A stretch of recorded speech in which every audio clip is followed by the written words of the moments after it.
Wait, what? Fauci NIH lab infected bats with Wuhan coronavirus obtained from zoo near Camp David.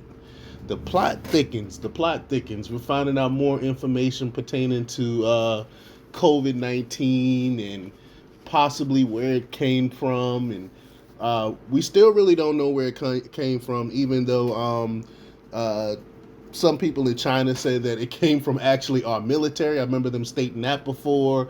We know about the Wuhan lab as well. We really don't know.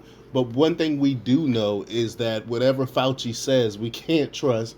It seems like everything Fauci told us in the past turned out to be a lie. But we're gonna cover a little bit more about what happened over there in Camp David and COVID-19. But before we get started, go ahead and hit that like button, share this out so we can get this information out there. Subscribe if you're not already a subscriber, and hit that alarm bell so you know when I'm putting out new stuff. Also, check out my link tree in the description. It has a link to my Patreon where I talk about things I can't talk about here. There's also a link to my Instagram and my merch store. Also, check out jjthepsychotherapist.com for news as well. All right, let's talk about this news.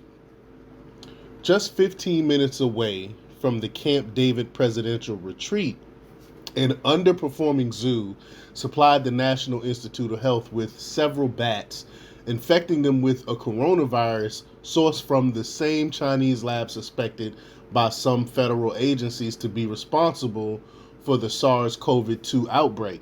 This information comes from a recent investigation and published research. I mean, this is crazy that they never admitted this at first. Um, the White Coat Waste Project, an organization opposing taxpayer funding of wasteful government animal experiments, disclosed on Monday their use of Freedom of Information Act requests to gain further insights into the taxpayer-funded experiments detailed in a 2018 paper published in the Journal of Viruses. Dr. Anthony Fauci, the former director of the National Institute of Allergy and Infectious Diseases, supervised the NIH's Rocky Mountain Laboratories in Montana during the research involving bats from Maryland's Cockatoo Wildlife Preserve. Lauren Hahn, the director of animal health at the preserve, once served as a former NIH lead veterinarian technician for animal research.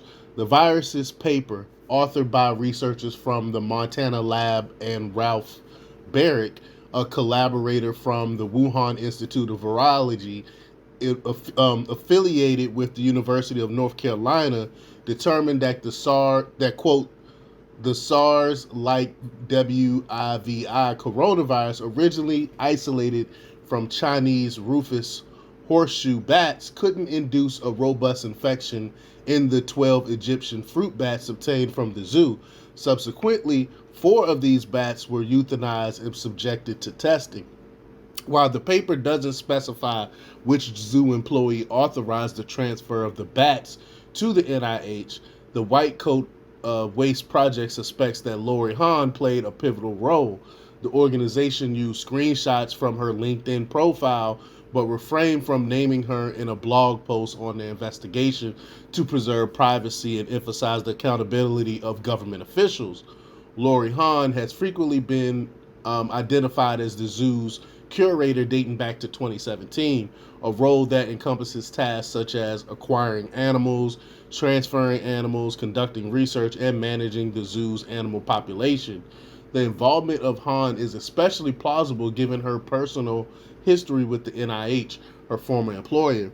The White Coat Waste Project provided an Agriculture Department inspection report from April to Just the News, revealing that the zoo had a total of 241 bats, including 41 Egyptian fruit bats used in the NIH research. Their blog post also noted that the USDA had fined the zoo $12,000 in 2012 due to 5 years of violations, including mistreatment of animals and inadequate training of a zoo worker who was subsequently attacked. Charity Navigator, an organization that evaluates nonprofits based on various criteria, gave the zoo a rating of 56% and 1 out of 4 stars, citing the absence of accountability metrics among other deficiencies. As of Monday, the zoo had not responded to an inquiry, making it uncertain what role, if any, Han played in the decision to provide her former employer with the 12 Egyptian fruit bats. So it makes you wonder, why would the government want these fruit bats that's uh, uh, infected with COVID-19? And I guess it was a coincidence that a couple years later we have a COVID-19 outbreak. I mean, come on now. I'll let y'all draw your own conclusions, but let me know what you think. Leave your comments down below.